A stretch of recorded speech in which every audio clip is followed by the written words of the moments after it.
stuff, I'd like to ask you, why was the Free Democrats Party formed? In other words, why did you and the other former leaders of the Pan-Armenian National Movement feel as though you could not continue using the Congress as an opposition platform? I mean, essentially, you were Leopold Bedrosyan's campaign manager for the presidential elections last time. And basically, the three decided just to break away. Why is that? You know, the logic of the movement in 2007, when Leopold Bedrosyan announced about running for president, was completely different. It was alternative to the existing ruling party, and we were able to mobilize all the opposition parties, and he ran on a ticket of 18 political parties and was supported almost by everybody in the opposition. And since in countries like Armenia, former Soviet republics, it's usually the presidential elections are identified with the person. So it was, as we thought, he was the person who can mobilize a lot of support and be seen as an alternative to a regime which was doing everything in its power to reproduce itself. We thought that we were able to gather a lot of votes. The results were obviously falsified. You know what happened afterwards. There were mass rallies. Tens of thousands of people were gathered at the Freedom Square demanding recount, and we appealed to the Constitutional Court, since the movement from the beginning declared that we are going to pursue our goals only through constitutional way. So we appealed to the Constitutional Court, but nevertheless the government used police forces and then involved the army to disperse the people, and as a result we had 10 people killed and more than 150 people were arrested. Some of them spent up to 3 years in jail. So when we came out of jail, the logic was different. We thought that the Armenian National Congress was supposed to continue the mobilization of opposition parties and to have a larger consolidation of the people, and we thought that it wasn't about our presidential candidate anymore. It was a larger movement, and the agenda was bigger. So after that, there were some statements by the leaders of the Armenian National Congress which were running contrary to the logic of the movement. And instead of mobilizing political forces and consolidating the electorate, they were, as we thought, they were beginning a campaign for the next parliamentary election. This was the reason that we thought if we are going to participate in parliamentary elections, then we have to run on an ideological basis. So we, being most of the people who left Armenian National Movement are liberals, and we thought that such a large grouping as Armenian National Movement without any concept, common concept for policy making, it can work during the presidential elections, but it cannot work during the parliamentary elections. And the rhetoric used by the Congress was sometimes very offensive, and for instance, they didn't even try to reach out to Heritage Party, which is the only opposition party represented at the parliament. Then after that, there were missed opportunities with Armenian Revolutionary Federation, which was also left the coalition and positioned itself as an opposition party. So we decided that we should try to build a new party, set up a new party with purely liberal values. And in May 2011 we had our founding Congress, and in June or July, it was registered by the Ministry of Justice. So, and we've been building, we developed some, elaborated our program. We published it in papers and began negotiating with other liberal parties such as Heritage, and as a result we decided to run on one ticket for the parliament. That's the general. What is the party's platform for the next 5 years? Is it similar to the Heritage platform, or is it a little different? It's almost identical. I don't know. We have some different approaches, tactical differences about foreign policy, but as for the development of Armenia, we both are for establishing in Armenia, of changing the constitution. We are going to amend the constitution and introduce the parliamentary system in Armenia, which I think will help us to get out of this vicious circle of former presidents in Armenia. We are for bold economic reforms. We presented a program about changing economic policy in Armenia completely. We are for respect of human rights. We think that the main value in Armenia is its citizen, and the rights of citizens should be respected. We have similar views about changing the judiciary in Armenia. The court system is completely subjected to the government. We are for real separation of powers in Armenia, which is not the case now. On foreign policy issues, we both are for further integration with European Union, and why not? We think that at some point Armenia can even apply for full membership in the European Union. We both consider the protocols. I think we will discuss also Armenian-Turkish relations. Republicans have been promising free and fair elections.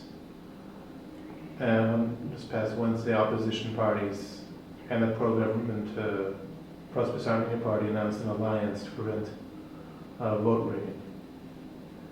Meanwhile, according to a National Democratic Institute poll, only 12% of citizens think the elections are going to be free and fair. Now, what is their promise? I mean, the promise of the Republican Party. I mean, the voters who are paid for their vote, I mean, that happens outside the polling station, so does the carousel voting that starts outside. So it's unclear as to what that's going to be all about.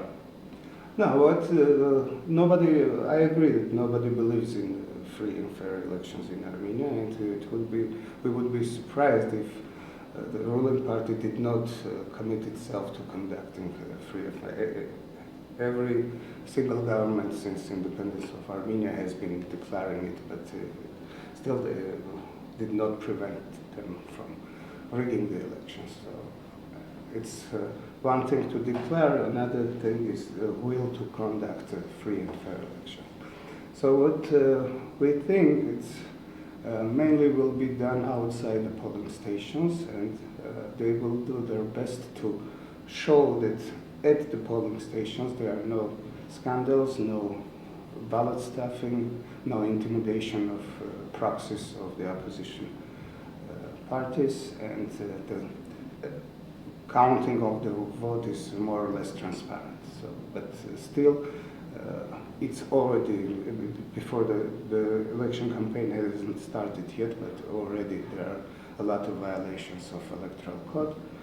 I think everything will be done outside, including intimidation, buying votes, threatening people, I don't know, and doing these benevolent actions which are also forbidden by the law, and also using all other resources that are at government's disposal. Let's follow the likely assumption that the majority of Armenian citizens are, they're unhappy with the socioeconomic and political situation in Armenia. And assuming that, there is a concerted effort to make these elections free and fair, they're even convincing the European Union that, by all means we're going to follow, the European standards.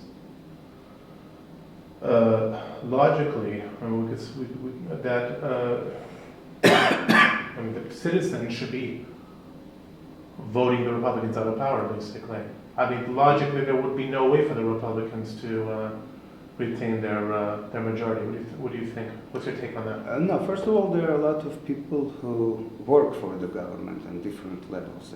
They have family members and they have other affiliations. So there is some percentage which is interested in reproducing the Republican Party's power because they will lose their jobs. So there is self-interest in that.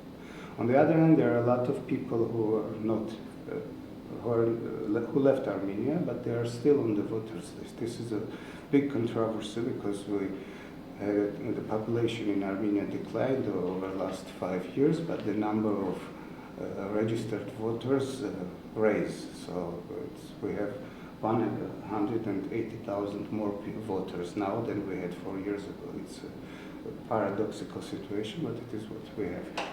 So we think that they will be trying to use those people's passport data to falsify the results, final results. And this is what we call government's resource. So what we have to do, and all other opposition members, is to try to control the voting process. Even though we don't have ideal electoral code, there are some possibilities to control the process. So we will have to have proxies all over Armenia. There are 2,000 polling stations. We have to have 2 proxies. We and the Arzoumanian party as members of the election commission as a parliamentary party. So we'll have also 1 member of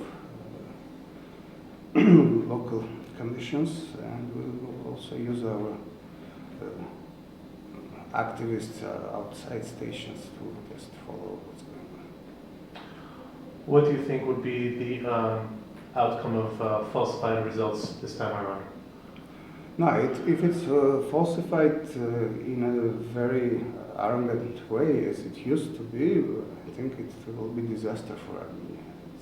We will lose all our partners abroad, especially in Europe and in the United States, who are linking any possibility of helping Armenia develop further and integrate into the European structures with conducting free and fair elections. So government should be very careful. Do you anticipate mass protests, or compared to the last presidential elections? We have never had any protest after parliamentary elections because people do not identify with one party or one. It happens usually after the presidential elections because all people who voted for opposition candidate think that their vote was stolen. In this case, there are many parties, and some people think that perhaps it's the opposition is to be blamed because they didn't unite and the votes were. There will be disappointment, but not a mass protest if it's not done very obviously. Mm-hmm. Will the alliance with the Heritage Party continue after elections? Yes, we think we talked about it. It's not just for the situation. We just to get into the parliament. We are thinking about new culture of alliances in Armenia. It's for the first time that 2 political parties share the same views, the same values, and having same vision for the future of Armenia, are allying themselves to not only represent those views in the parliament, but also to participate together in the upcoming presidential elections, and after that immediately there will be mayoral elections in Yerevan. So we are thinking about very close cooperation for years to come. Okay. Let's imagine a scenario where the opposition parties, they take a majority of seats in parliament. How would the legislative process be affected? I mean, you still have a Republican government in the meantime, Mm-hmm. and you also have this oligarchic system to contend with. Would it be possible then to work with Republican legislators to pass laws that would better serve the interests of Armenian citizens?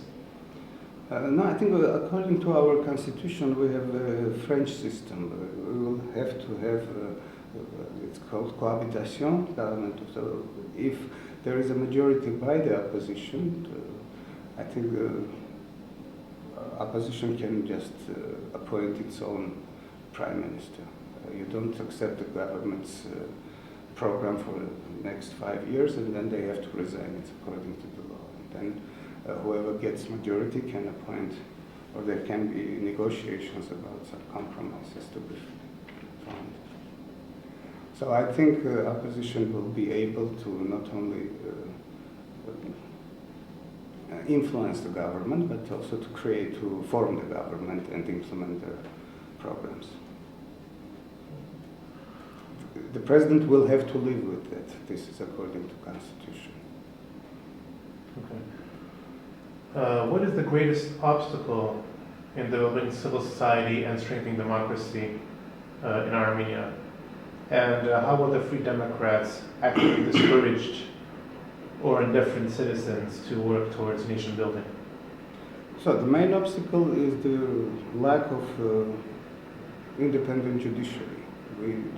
This is the rule of law is the main precondition for developing democratic society, and also for citizens to be able to fight for their rights, not in the streets but in the courtrooms. So this is something that we haven't been able to build over 20 years. So this is the main obstacle. The other obstacle is that the economy is oligarchic, and it's run by a couple of oligarchs, and it's monopolized, and small and medium businesses cannot develop.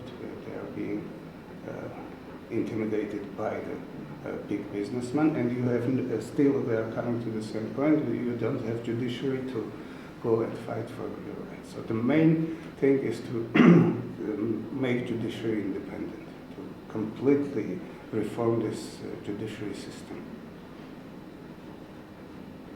And you believe that that could happen when, if the opposition takes the majority in parliament and it takes will happen the in any government? way, because people are standing up for their rights now. There are so many small movements in Armenia, ecological movements and for human rights, and new groups are being set up as we talk. So it's a new phenomenon, and it's one of the main achievements of Armenian National Congress, or elections in 2008, that people are more active and they are fighting for their rights. So whether it's in the streets, in regions, or in Yerevan, so it's getting momentum, and so the government will have to address those issues, and opposition being represented at the parliament will obviously help and speed up this process. And also the mass media plays a tremendous role in making people aware of what's going on, and although the TV stations in Armenia are 100% controlled by the government, but with development of internet, with new opportunities given to us through internet, I think people are being more and more informed and aware of what's happening. So the government cannot continue to control mass media as it used to. But at the same time, you also have a dwindling youth. I mean, they're either frustrated and giving up, their rights to, pursue democracy and civil society, to take it, to develop that, or they're leaving to pursue, careers outside Armenia. So without that structure, that's a youth structure, it'll be difficult, wouldn't it? Yes, of course, it's a very serious question. Yes, some of the people who are frustrated and trying to find better life outside, this is a big loss for Armenia. On the other hand, the young generation is maximalist as elsewhere, so they do not trust the political parties. What we have to do is to try to explain to them, to persuade them that we are doing the same, we have the same concerns, and we can achieve much more if we work in concert. So we should involve more young people into these party structures. There is suspicion about parties among the young people, but I think it's generational. So what we are trying to do, that's why we, on our party list, we have not only members of Arzoumanian Party or Free Democrats, but also from a public sector, representatives from different strata. So we are trying to position ourselves as a instrument to raise those issues that young people are concerned in the parliament, and we think we can work in concert. That's why we have very good relations with all those small movements, and I think it will take some time, but eventually they will have more say in internal policy making, and they will be more involved in party buildings. So, how many members does the Free Democrats Party have now? it's about 4,200 people altogether. And how many of those members are, more or less in their 20s, 30s? I cannot tell exact number, but I think 1/3 is the one. We have a very active youth organization, which the governing board consists of 85 people. They just had their congress, so they are very active. And I think over the time, more and more young people will join us. Okay. But we have to work to persuade them, to show them that they can trust us and use us as a tool to achieve their, because over the last 20 years, there's a huge disappointment about party politics in